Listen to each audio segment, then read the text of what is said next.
ಇವತ್ತು ಕರ್ನಾಟಕ ರಾಜ್ಯ ಸರ್ಕಾರ ಏನು ರಾಮನಗರ ಜಿಲ್ಲೆ ಬಿಡದಿ ಹೋಬಳಿ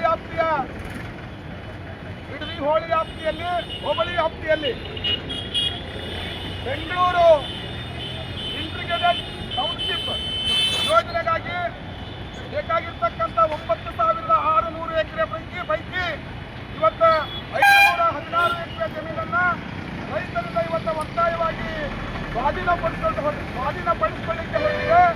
ಅದರ ಬಗ್ಗೆ ಏನು ಇವತ್ತು ಸರ್ಕಾರ ಅಧಿಸೂಚನೆಯನ್ನು ಹೊರಡಿಸಿದೆ. ಕೂಡಲೇ ಅಲ್ಲಿಯ ರೈತರ ಒಂದು ಒಪ್ಪಿಗೆ ಇಲ್ಲ. ರೈತರ ಒಪ್ಪಿಗೆ ಇಲ್ಲಂತ ಸಂದರ್ಭದಲ್ಲಿ ನಾವು ಭೂಮಿಯನ್ನು ಏನು ಇವತ್ತು ಕಳಿಸಿಕೊಳ್ತಾ ಇದ್ದೀವಿ, ಇದು ಖಂಡನೀಯ. ಅದಕ್ಕೆ ನಾವು ಇವತ್ತು ರಾಜ್ಯ ಸರ್ಕಾರಕ್ಕೆ ಒಂದು ಮಾತನ್ನ ಹೇಳಲಿಕ್ಕೆ ಬಯಸ್ತೇನೆ. ಮಾನ್ಯ ಮುಖ್ಯಮಂತ್ರಿಗಳೇ, ನೀವು ರೈತರ ಮೇಲೆ ಪ್ರಮಾಣವನ್ನ ಮಾಡ್ತೀರಿ, ರೈತನ ಈ ರಾಷ್ಟ್ರದ ಬೆನ್ನೆಲುಬು ಅಂತ ಹೇಳ್ತೀರಿ. ಹೀಗಿರುವಾಗ ಅಲ್ಲಿರ್ತಕ್ಕಂಥ ಫಲವತ್ತಾದ ಜಮೀನು ಬಹಳ ಸಮೃದ್ಧವಾಗಿರ್ತಕ್ಕಂಥ ಸಸ್ಯಗಳನ್ನ ಬೆಳೀತಕ್ಕಂಥ ಬಿಡದಿ ಹೋಬಳಿಯ ಭೂಮಿಯನ್ನ ಏನಿವತ್ತ ರೈತರ ಭೂಮಿಯನ್ನ ತಾವು ಒತ್ತಾಯಪೂರ್ವಕವಾಗಿ ಕಸಿದುಕೊಳ್ತಾ ಇದ್ದೀರಿ, ಇದು ಖಂಡನೀಯ. ಕೂಡಲೇ ತಾವು ಹೊರಡಿಸಿರ್ತಕ್ಕಂಥ ಅಧಿಸೂಚನೆಯನ್ನ ರದ್ದುಗೊಳಿಸಬೇಕು. ಅಲ್ಲಿನ ರೈತರಿಗೆ ಆ ಭೂಮಿಯನ್ನ ಬಿಟ್ಟುಕೊಡ್ತಕ್ಕಂಥ ಕೆಲಸವನ್ನ ತಾವು ಮಾಡಬೇಕು.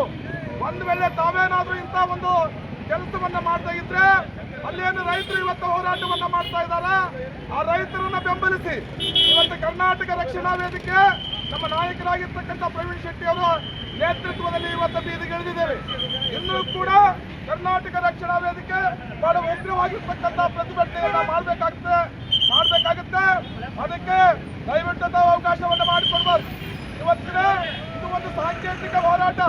ನಾವು ಯಾವುದೇ ಕಾನೂನನ್ನು ಕೈಗೊಳ್ಳಲು ಕೂಡ ತರಬೇಕಾದಂತೂ ಇದ್ದಿರೋದಿಲ್ಲ. ಅದಕ್ಕೆ ತಮ್ಮಲ್ಲಿ ಮತ್ತೊಮ್ಮೆ ಮನವಿ ಮಾಡ್ತೇನೆ, ಕೂಡಲೇ ಆ ಯೋಜನೆಯನ್ನು ರದ್ದುಗೊಳಿಸಬೇಕು. ರೈತರ ಏನು ಒಂದು ಸಹಾಯಕ್ಕೆ ತಾವು ಬರಬೇಕು ಅಂತ ಹೇಳಿ ಈ ಮೂಲಕ ತಮಗೆ ಎಚ್ಚರಿಕೆಯನ್ನು ಕೊಡ್ತಾ ಇದ್ದೀವಿ. ಕರ್ನಾಟಕ ರಕ್ಷಣಾ ವೇದಿಕೆ ಹೋರಾಟಕ್ಕೆ, ಕರ್ನಾಟಕ ರಕ್ಷಣಾ ವೇದಿಕೆ ಹೋರಾಟಕ್ಕೆ